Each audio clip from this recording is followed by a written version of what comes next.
Hello everyone, welcome back to the next video. In today's video of integrating GraphQL with Spring Boot, we will be looking into subscriptions. So if you don't know what GraphQL subscriptions are, they are basically like web sockets or socket IO, like for real-time communication. So in case if something happens in your database and if you want to emit that event out to all the users or to all the clients, you can use GraphQL subscription for this. So this is a continuation of our previous videos, so I will be continuing in that project itself.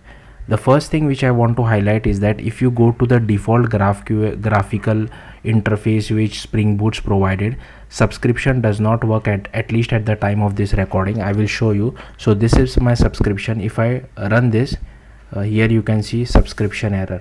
Even if I try to refresh this and if I run this, subscription error. On even if you manage to run the subscription somehow, if you switch tab and if you go back to your subscription tab, it again stops working. I don't know why. This might be a bug with the graphical interface. So to overcome that, I am using this Alt Air client, which is a Firefox extension. This extension is also available for Chrome, and if you want to download their app, you can use that as well. So yeah, so here you can see I have this subscription running. So this is my subscription. So whenever a post has been added to our database, so whenever a post mutation occurs, that gets fired inside our subscription as well. So first thing, you can create a new tab.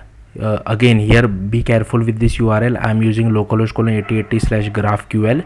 Even though our graphical interface is over here, the URL when typing inside Altair, it should be localhost:8080/GraphQL. Okay, that's one thing. Similarly, for post mutation, I had created different tab, and here is a same URL. So first, I have already ran this add user mutation because we require the user ID while passing it while creating a new post. Okay, and here you will see I'll type something.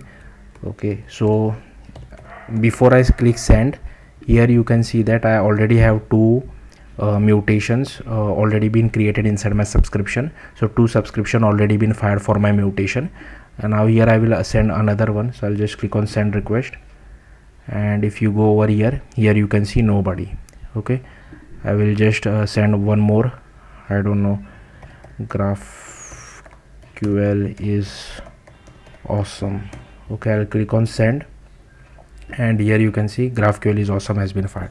Now while setting this subscription, you will also have to go to this subscription URL, and here you will have to add ws://localhost:8080/GraphQL, and inside subscription type you will have to select this WebSocket GraphQL-ws as well. If you want to know how to integrate with React Native, Flutter, native Android, native iOS, I have already have video on that as well, on how to integrate subscription with that. But those were following nodejs backend, and it is very similar to Spring Boot as well. Okay, so you only will have to change your subscriptions, like whatever is your syntax, but most of the part will remain same. So let's see how to integrate, how to do this with Spring Boot.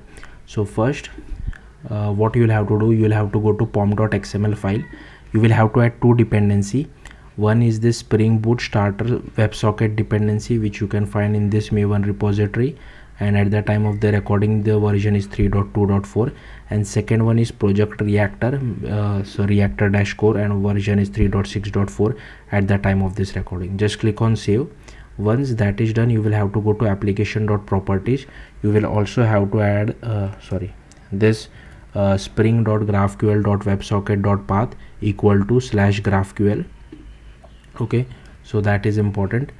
Once that is done, you will have to go to schemas.graphqls, and here you can see I have created a type of subscription. Just like we have mutation and query, we have to create type subscription as well. And here make sure this is plural, but it will only send one post at a time. Okay, so you can't have list of post, so it will only send one post at a time, but here I have named it as posts. Okay, yeah, next what I have done is, so here I have created one class called post. Just remove this, post publisher.java. And here I have done all the reactor core. Now to be honest with you, I don't have much knowledge of reactor core. Maybe this code can be improved on if you already have a knowledge of it. So firstly I have marked this classes at the rate component.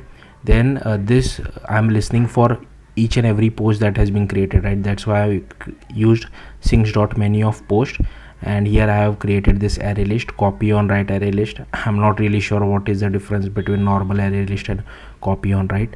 And here inside constructor I'm just initializing our processor, and once a post has been added I'm just processing to emit it, okay, and notifying our subscriber. And here get post, it returns as flux our processor, and this is the method for notifying our subscribers. This is for method for adding our subscriber, and if you want to remove a subscriber you can use like this. Next you will have to go to our post resolver.java, and we had already created this mutation mapping, right, for our post. Now whenever a post has been added I am calling this post publisher.add post, and here you can see I have created @autowired post publisher class as well. So here whenever a post mutation has been created I am just adding it to post publisher.add post, and inside subscription mapping, for subscription you have to annotate with @subscription mapping. The output will be flux of post, even though inside schemas.graphql we are returning post. This should be flux of post, and this should be the same name whatever you have defined over here. Okay, now you just have to call return post publisher.getPost. So yeah, that's it. Thank you for watching. Bye.